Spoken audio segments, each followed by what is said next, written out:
have to cap it. You have to learn to cap success. So what I do is, like right now, I don't like doing podcasts. There's a lot of things I don't do that I have to do now to get the message out there to help people out. And what I mean by capping success, I believe everybody should live their life. So everything that someone says in life, take it with a grain of salt. Take what they give and don't be like, oh, David Goggins said this or whoever said this. No, do not take what I say and do exactly what I say. So for me, what makes me who I am, because my mission is very different than yours or anybody else's. I have to go into a situation where, okay, I'm a guy who wants to make people better. For people to get better, I have to continuously get better myself. For me to do that, I can't just say, oh, I have this resume, the resume is there forever, I'm good. I have to cap my success, because for me to help people out, I can't just say I did it once and I'm good.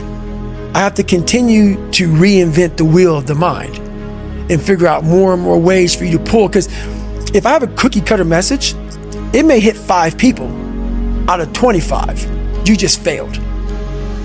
My message needs to be in a way where I can hit all 25 people. It needs to be broad enough to where all 25 people may not like the message, but they're getting something from it. And that is evolution. You must continue to evolve. And you don't evolve, for me, in my job, unless I cap myself somewhere and say, okay, you made this much money, get back to fucking work. It's time to get back to work. Stop hearing yourself talk, get off the podcast, don't be on social media too much, cut out all the fucking noise, get back to the fucking mental lab, because that's where the knowledge came from. And some of the most trained people in the world fall back on that. It's easy to talk about. Like I said, when you go through it once, it's a perishable skill. Hardness, mental hardening, mental toughness, it's a perishable skill. Just because you went through some training once and you got through it, doesn't mean it lasts fucking forever. And that's where most people hated me in my life, because I realized that.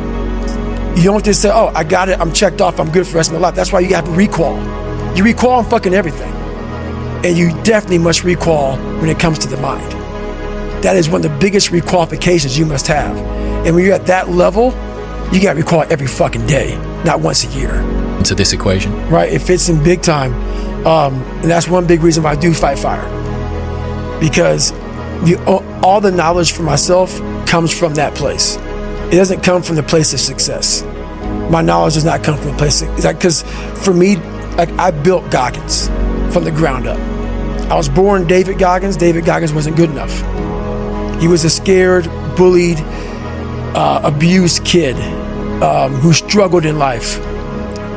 And that kid, whenever something got tough, no matter how hard I trained, no matter how ready I was, whenever something got tough for me, David Goggins, the real David Goggins, would come out and he would quit.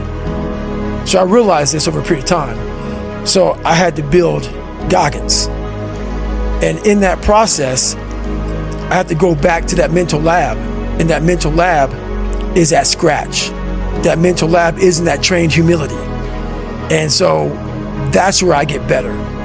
I get better when I'm digging holes in the ground, when I'm waking up early knowing I don't have to do these things. That's where I get better. So it's important to stay hungry. It's important to stay hungry, but it's important more to stay humble within that hunger.